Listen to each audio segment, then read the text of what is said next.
300! 33!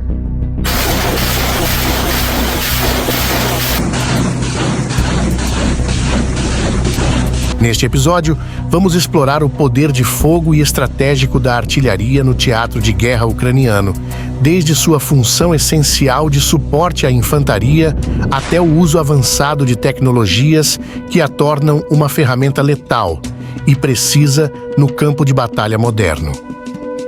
Vamos mergulhar nos diferentes tipos de artilharia usados pelas forças russas e ucranianas, examinando o papel de obuseiros, lança-foguetes e sistemas termobáricos como o temido TOS. Também vamos abordar o impacto psicológico e tático desses sistemas, os desafios logísticos e o altíssimo custo de manter a artilharia trovejando. Fique conosco até o final, deixe a sua curtida, comenta aí se na guerra você vai de infantaria ou artilharia e vamos juntos curtir o conteúdo.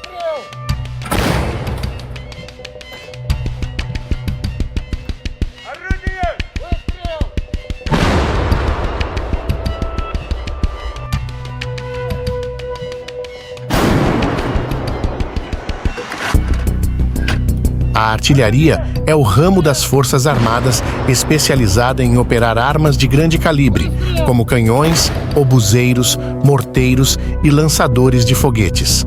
Sua função principal é fornecer fogo indireto, ou seja, disparar projéteis em trajetórias que atingem alvos fora da linha de visão direta no campo de batalha.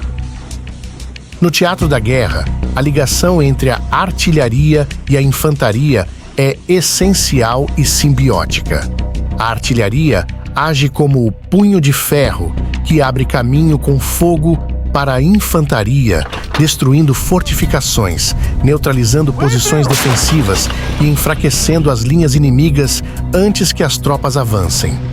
Sem o suporte da artilharia, a infantaria estaria muito mais vulnerável a ataques, emboscadas e fortificações inimigas.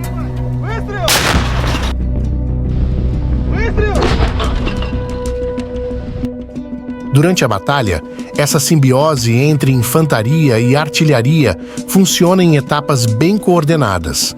Primeiro, a artilharia prepara o terreno com ataques intensivos, conhecidos como fogo de preparação, que desestabilizam as defesas inimigas e reduzem suas capacidades de resposta.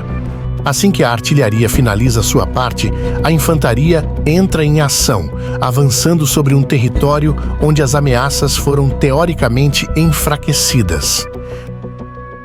Na guerra de atrito e posicional ucraniana, a artilharia é integrada a tecnologias como drones e radares para aumentar a precisão, tornando-se uma das ferramentas mais letais e versáteis no campo de batalha. Os drones permitem ajustes em tempo real, guiando o fogo da artilharia conforme a infantaria avança e eliminando alvos detectados, o que ajuda a repelir contra-ataques. Além disso, a artilharia é vital para cobrir a retirada ou reposicionamento das tropas no campo de batalha, criando uma barreira de fogo que impede o avanço inimigo e protege a infantaria em momentos críticos. Em um sentido tático, a artilharia é o escudo e a espada, enquanto a infantaria é o núcleo da força terrestre que peita nos assaltos para ocupar e manter o terreno. No tabuleiro da guerra, quem dispara mais tiros de artilharia ao dia geralmente tem uma vantagem estratégica e a iniciativa nos combates, pois a artilharia é capaz de controlar o terreno e desestabilizar as forças inimigas de forma constante e massiva, além de limitar os movimentos e a moral do inimigo. Quanto mais tiros são disparados, maior é a pressão psicológica sobre as tropas adversárias, que enfrentam o risco contínuo de serem atingidas, mesmo em locais onde se sentiriam relativamente seguras.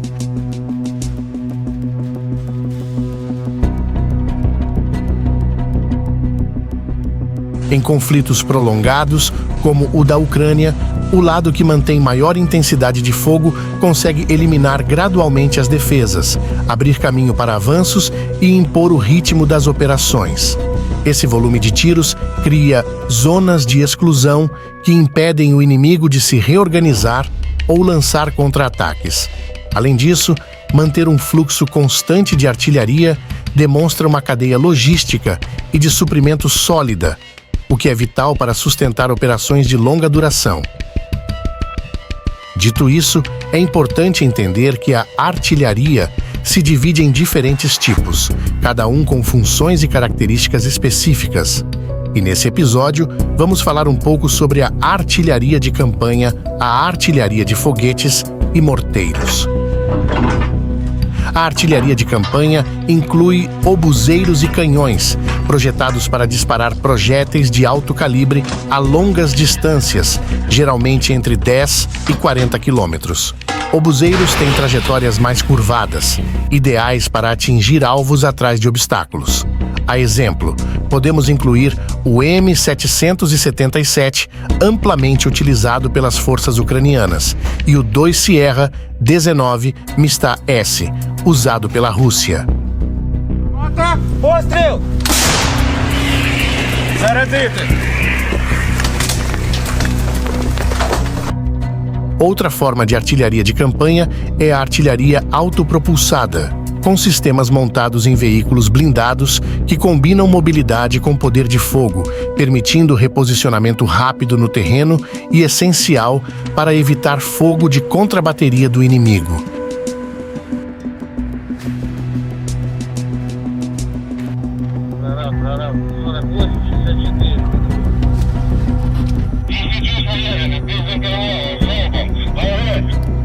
A artilharia de foguetes ou sistemas de foguetes de lançamento múltiplo lança vários foguetes em rápida sucessão, cobrindo áreas extensas e causando grande impacto.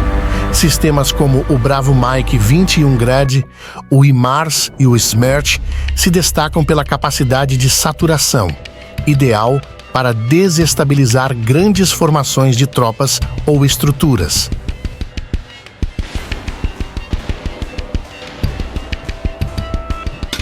Essas divisões da artilharia se complementam em operações militares, oferecendo um conjunto de capacidades de longo alcance, saturação de área e defesa antiaérea, garantindo suporte versátil para as tropas em combate.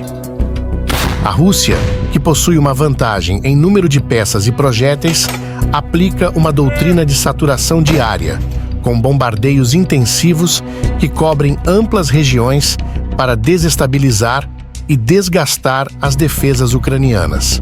Os últimos relatórios indicam que a artilharia russa conta com aproximadamente 4.390 peças de diferentes tipos em operação, segundo o relatório Military Balance de 2024.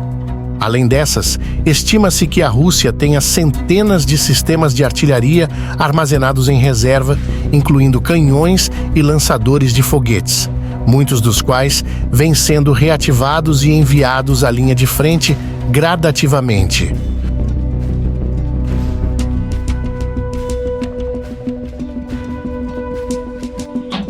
Os números de disparos de artilharia no conflito entre Rússia e Ucrânia em 2024 continuam elevados, embora em menor intensidade que os picos anteriores.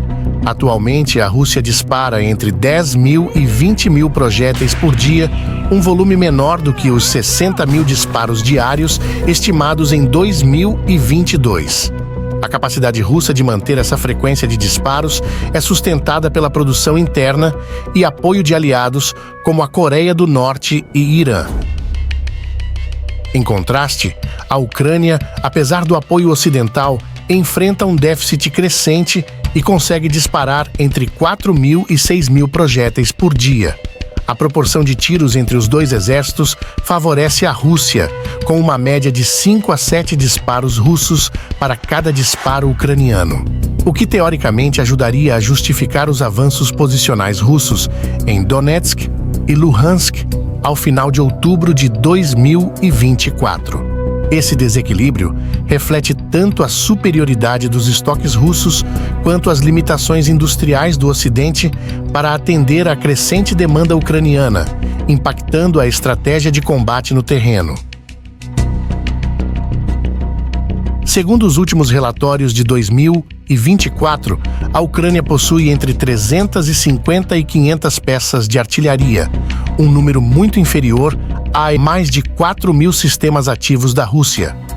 A artilharia ucraniana inclui sistemas ocidentais como o M777 e o AAS Krab, além de lançadores de foguetes poderosos como o M140 e o IM-270 MLRS, sem mencionar o famoso HIMARS, que também pode ser considerado uma peça de artilharia.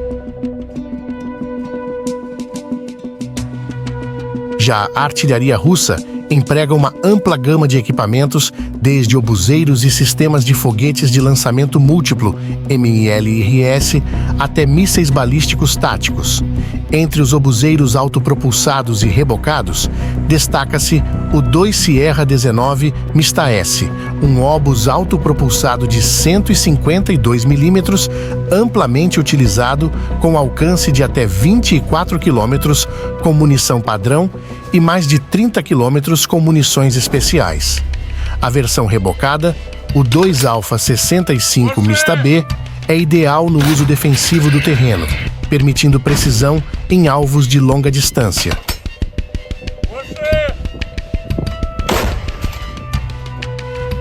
Obuseiros mais antigos, como o Delta 20 e o Delta 30, de 152 mm e 122 mm, respectivamente, ainda são amplamente utilizados, especialmente para saturação de fogo em posições defensivas. Na categoria de sistemas de foguetes de lançamento múltiplo, conhecidos como MLRS, a Rússia utiliza o clássico Bravo Mike 21 Grad, um sistema de 122 mm capaz de lançar 40 foguetes em rápida sucessão, cobrindo grandes áreas em ataques de saturação. Esse sistema é popular pela facilidade de operação e baixo custo. Outros sistemas incluem o Bravo Mike 27 Uragan, um MLRS de 220 mm com maior alcance que o Grad, projetado para alvos estratégicos e ataques de saturação em áreas mais profundas. O Bravo Mike 30 Smerch, um sistema de foguetes de 300 mm com alcance de até 90 km, é usado para atingir infraestruturas críticas e formações militares ucranianas em profundidade. A artilharia de canhão também desempenha um papel significativo, com sistemas como o 2 Sierra 3 Akatsiya, um obus autopropulsado de 152 mm que, embora tenha menor alcance em comparação ao Mista, oferece mobilidade e é útil em cenários de fogo rápido.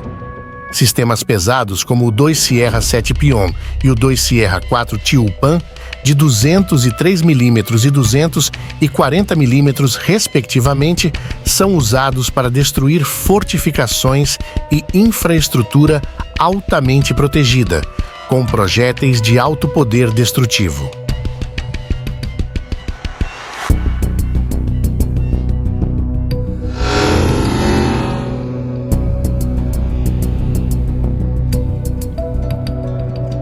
O TOS, um Assoluntsepek, é um sistema de lança-chamas pesado russo, projetado para lançar foguetes termobáricos que causam uma onda poderosa de calor e pressão ao detonar.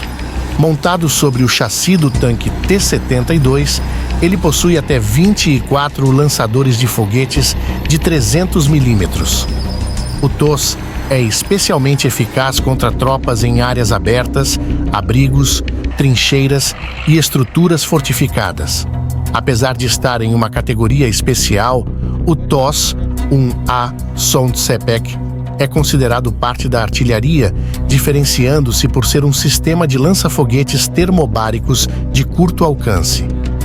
Ao contrário da artilharia convencional, que utiliza projéteis de alto poder explosivo ou fragmentação, o TOS utiliza munições termobáricas que criam ondas de calor e pressão intensas. Isso o torna uma arma de saturação diária em combates de curta e média distância. Embora seja único, é utilizado taticamente de maneira similar a outros sistemas de artilharia, oferecendo suporte de fogo pesado para tropas no campo de batalha. Por isso, o TOS é visto como uma extensão da artilharia, projetado para situações que demandam impacto massivo e destruição em larga escala, complementando o arsenal de foguetes e obuseiros russos.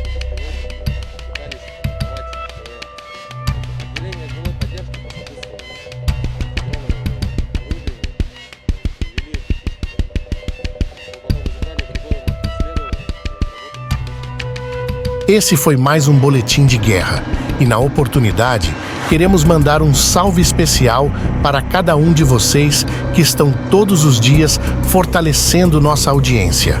Muito obrigado! E se você sente no coração que pode fortalecer nosso trabalho, convidamos você a fazer parte do clube de membros aqui no YouTube. Sinceramente, você não terá muitos benefícios, mas por um valor simbólico, você vai financiar o nosso trabalho solo e será o patrocinador de matérias como essa que você acabou de assistir. Caso contrário, seu engajamento já é tudo.